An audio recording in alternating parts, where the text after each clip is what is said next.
Hey, what's happening, Baltimore Ravens fans? Welcome back to the Bald Perspective. On your way in, tap that like button, hit subscribe if you've never subscribed, and hit that notification bell so you get updates when we upload new content. Let's talk.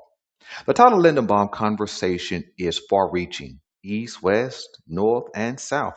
There have been, okay, take number three. Go.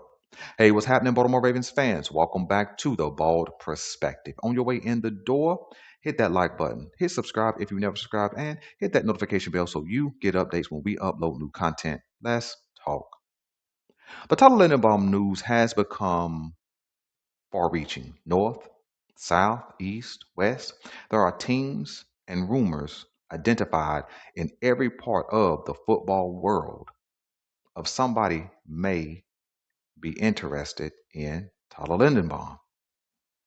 And the contract that comes along with that is a wide range as well. Maybe 20 million from the Ravens, but I've heard as much as 25 million, which is what I said before I heard the news. And I know I've heard the commentary that, man, that would be crazy for a center to make that kind of money. But let's talk plain. Every position group is going to have an increase from its highest paid player now to where it will be. Why? Because the salary cap keeps going up. And when your salary cap keeps going up, what the players are going to make positionally is going to go up.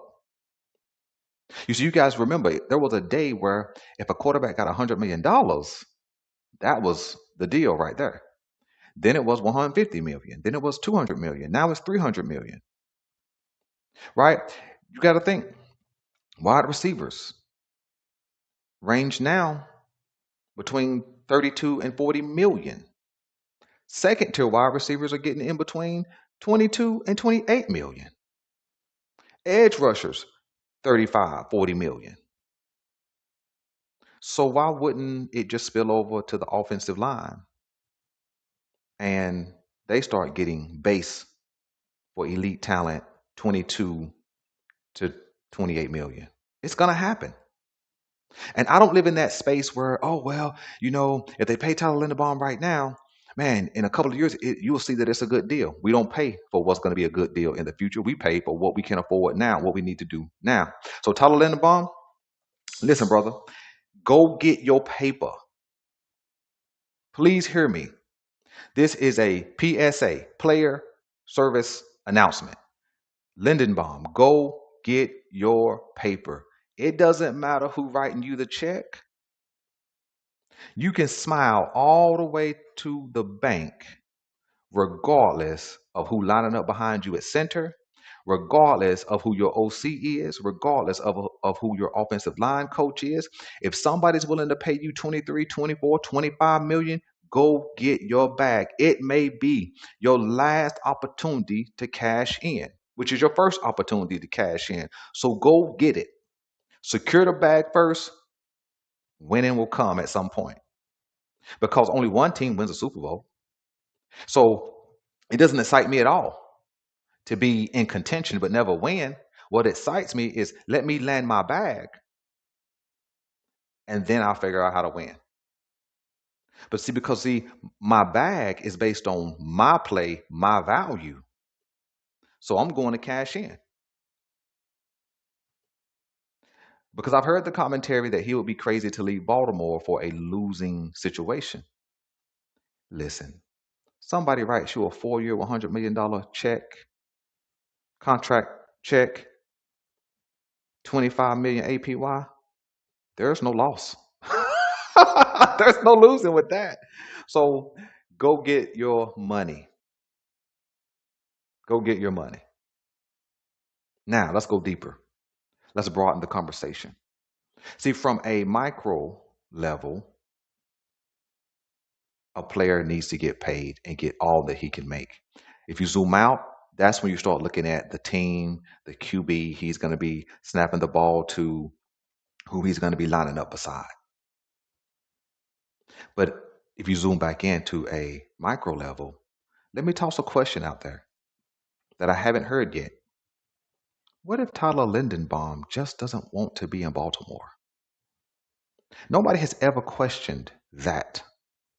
You see, when contract talks go quiet, they can go quiet for several reasons. One, the deal you offered me was some trash. Two, I want to leave my options open to create this bidding war if I am that guy.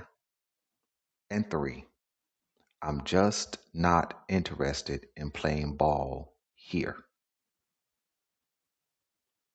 You see, because from a Tyler Lindenbaum perspective, he knows this better than us who watched games in the stadium or on TV for 17 weeks.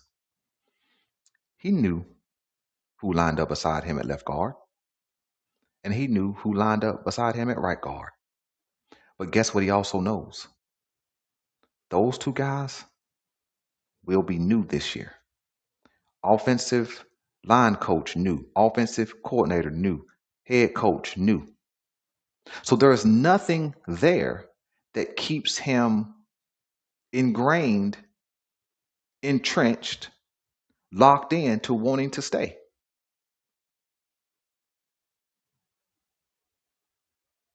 See, there's nothing that he's coming back to in 2026 that says, man, I'm going to slide in right between these two guards, man, and we're going to dominate.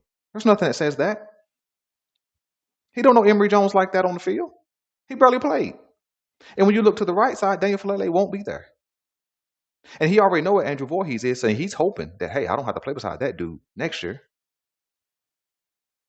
He already know what Ronnie Stanley is and ain't at this point in his career.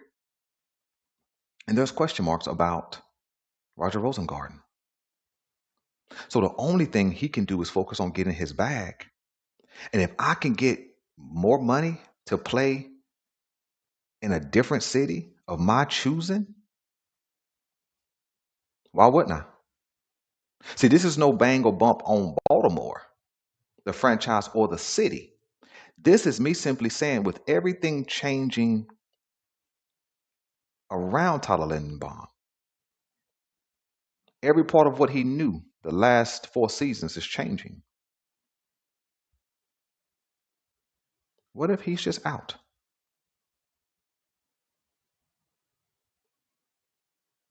You see, because if the Baltimore Ravens offer me, 21-ish million, but I can get another couple of million and playing in a city that I choose, regardless of QB. What if I get slotted in between a better crop of players? And I made more money? Come on. It don't make sense any other way. Because whoever is slotting beside him in Baltimore this year, it's going to be a new learning process. So why wouldn't I learn with better company and get more bread? So maybe he just doesn't want to be here because the opportunity in leaving is better.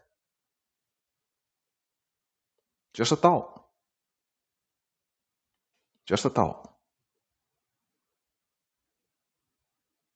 That's why a place like Vegas may be appealing to him. Warm weather most of the year.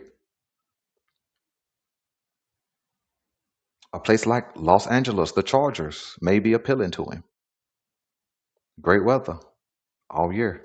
Now, to live in California and have to pay that jock tax, that's insane. That's robbery. Another story for another day. To go down to Tennessee, no state tax, I can get down with that. What about Miami? No state tax. Tampa, no state tax. Jacksonville, who I don't think has the money, no state tax. You see, when you have an opportunity to get paid and choose your own location, see, when you're drafted, no choice.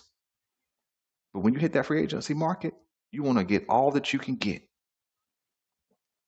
And if the money's similar, but I can make more money only because of the state that I'm playing ball in, you got to take that opportunity. And so maybe From a Lindenbaum perspective,